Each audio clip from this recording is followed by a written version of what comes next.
안녕하세요. 영화를 연구하는 모비썸 성경원입니다. 오늘 소개해드릴 영화는 라이프입니다.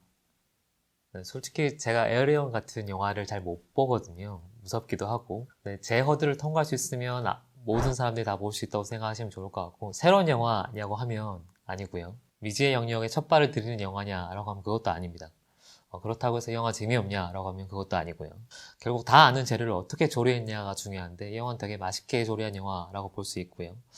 사실 이 영화에 대해서 아무도 기대를 안 했는데 올 상반기에 영화 비평 사이트인 메타크리틱 같은 데서 올 상반기 가장 주목해야 될 영화 10편 중에 꼽힐 정도였고, 북미에서도 큰 흥행을 거뒀습니다. 사람들에게 어떤 반응이 있었다는 거죠. 한마디로 요약하면 에일리언과 그래비티 중간쯤 어딘가에 있는 영화라고 생각하시면 될 겁니다. 이런 영화를 얘기할 때 사실 전 되게 신나거든요. 왜냐면 이 약점이 금방 보여요. 그래서 그걸 지적하는 건 되게 쉽거든요. 근데 그걸 사소하더라도 이 영화에 보이는 어떤 장점, 미덕 같은 거를 북돋아주고 싶은 마음이 드는 영화입니다. 미지의 생명체를 키워내는 과학자들처럼 이 영화에 있는 어떤 사소한 장점들을 좀 북돋아보는 방향으로 진행해 보도록 하겠습니다. 국제우주정거장의 우주 비행사들이 인류 최초로 화성 생명체를 발견합니다. That's beautiful. 그 위대한 발견에 온 지구가 떠들썩하지만 기쁨도 잠시. 화성 생명체 켈빈이 움직이기 시작하자 위대한 발견은 순식간에 위험한 존재로 돌변하는데요. We're out of orbit. We'll hit the atmosphere in 39 minutes. 70억 인류를 구하기 위해 6인의 우주인은 화성 생명체 켈빈과 생존을 건 사투를 벌입니다. We fly out into deep space. to make sure that it doesn't get to Earth. 과연 그들은 지구와 인류를 지킬 수 있을까요? 이 영화의 첫 번째 포인트는 80%의 익숙함과 20%의 참신함입니다. 이 영화는 외계인에 관한 영화입니다. 우리가 흔히 외계인이라고 하면 떠오르는 이미지들이 몇 가지 있죠. 스티븐 스필버그 감독이 만든 위즈와의 조우나 E.T. 같은 영화가 떠오를 거고, 혹은 리들리 스콧 감독이 만든 에얼리언이나 프로메테우스 같은 이미지들이 떠올 거예요. 두 가지 약간 상반된 극단에 있는 외계인 이미지들인데, 어쨌든 외계인이라는 미지의 존재에 대한 사람들의 반응이라고 할 수 있을 것 같아요. 공포 혹은 호기심인 거죠. 어느 쪽으로 빠지냐에 따라서 이게 호러로 갈 수도 있고 SF 장르로 갈 수도 있는 거죠. 한마디로 정리하면 소박한 에얼리언이라고 생각하시면 좋을 것 같은데요. 이 소박함이라는 게 단순히 규모가 작다는 의미는 아니고요. 에얼리언류의 영화들이 전형적으로 밟아 나가는 어떤 공식들이 있거든요. 예를 들면 한정대 공원에서의 인물과의 사투, 외계인과의 혈투 이런 것들을 그리고 있는데, 이 영화는 그런 공식들을 전형적으로 따라가요. 그 틀을 그대로 따라가는 거예요. 근데 하지만 한 끗이 다른 것들이 있습니다. 보통 이제 할리우드 영화의 황금 공식이라고 하는 게 80%의 익숙함을 유지한 채 20%의 참신함을 주는 게 이제 속편의 공식이거든요. 근데 결국 핵심은 그 20%를 어떻게 참신하게 채워 넣는가, 그 변주를 얼만큼 재밌게 하는가의 문제인데, 그런 측면에서 이 영화가 굉장히 잘 성공적으로 수행하고 있는 영화라고 볼 수 있습니다. 일단 제일 눈에 띄는 건 이 화성 생명체, 외계 생명체의 켈빈이라고 명명된 생명체의 참신함입니다. 이 영화에서의 외계인은 단일 생명체, 단세포 생명체로 나와요. 하나의 세포인데, 하나의 세포가 근육이자 뇌이자 시각세포이자 신경세포인 존재로 나오는 거죠. 그 설정 자체가 사실 과학적으로 보면 그렇게 참신하다라고 못하겠지만, 영화적으로는 그 이미지를 어떻게 그려내는가가 중요하고, 그런 측면에서는 이 영화는 그 생명체의 디자인을 굉장히 재밌게 그려내고 있습니다. 외계 생명체에 대해서 공포를 가진 이유는 결국 그게 모르는 존재이기 때문이거든요. 알 수 없는 존재이기 때문에 거기에 대한 두려움들을 가질 수밖에 없는 건데, 그 모르는 존재가 어떤 악의를 갖거나 인간을 말살시키거나 그런 목적을 갖고 있을 수도 있죠. 대표적으로 이제 화성 침공 같은 영화가 그런 식으로 그려지고 있고요. 이 영화에서의 외계 생명체는 말씀드린 것처럼 단일 세포이기 때문에 그런 특별한 악의나 위협을 가하는 존재로 그려지진 않아요. 대신에 굉장히 단순한 어떤 식욕, 포식자로서의 모습을 그리는 거죠. 어떤 측면에서 이 영화는 그런 순수한 근원적인 공포를 다루고 있고, 그런 의미에서의 제목이 라이프라는 제목이 굉장히 이 외계 생명체의 모습과 혹은 그거와 대항하는 인간들의 모습과 적절하게 조화가 되고 있는 게 아닌가 싶습니다. 흔히 얘기하는 슬래셔 무비처럼 잔혹한 장면들을 주로 많이 보여주려고 하거든요. 근데 이 영화의 톤은 그렇지는 않아요.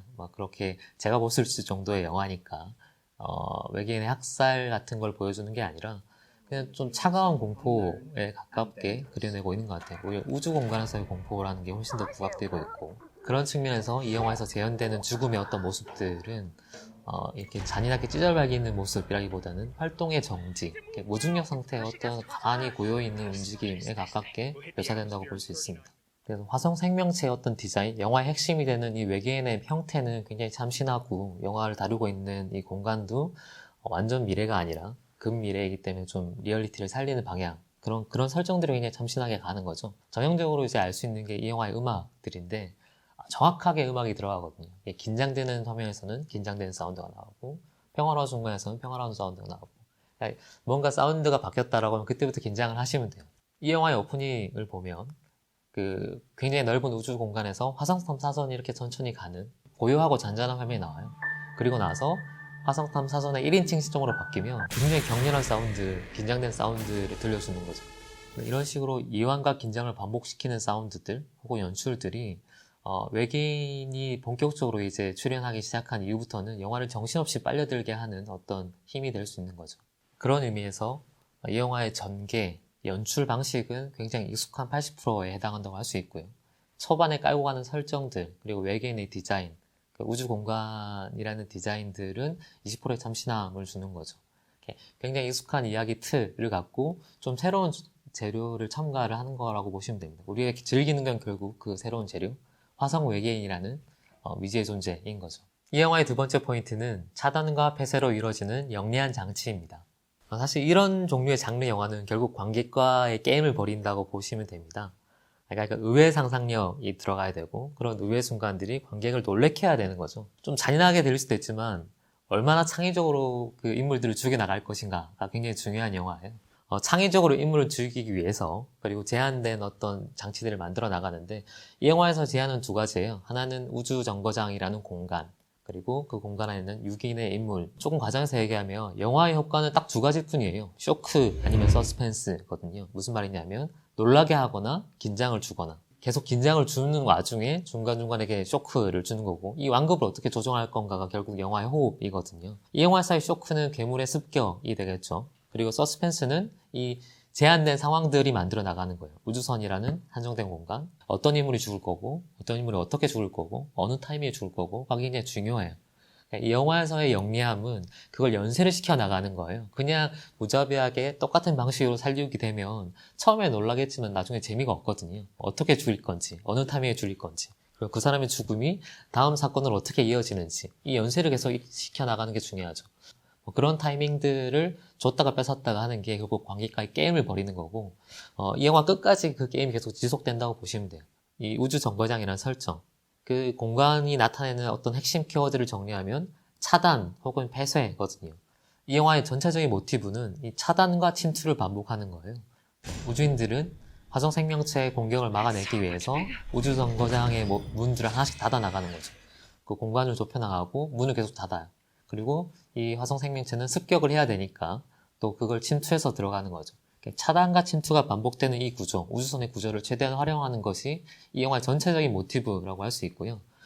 크게는 이 인큐베이터실이라는 굉장히 작은 공간에서, 그리고 실험실이라는 공간, 나중에는 이제 우주 정거장이라는 큰 공간까지 확장해 나가는 거, 이게 영화의 어떤 차단과 폐쇄의 반복이 이루어지는 방식들인데, 그거를 단순히 그냥 이야기 구조로만 본 게 아니라 전체 이미지로도 확장을 시켜요. 그게 이 영화의 재치 중에 하나인데, 처음에 화성 탐사선이 그 우주 정거장으로 날라올 때 약간의 사고로 인해서 정확한 궤도로 날라오지 않아요. 그걸 잡아내야 되는 상황이 발생하거든요.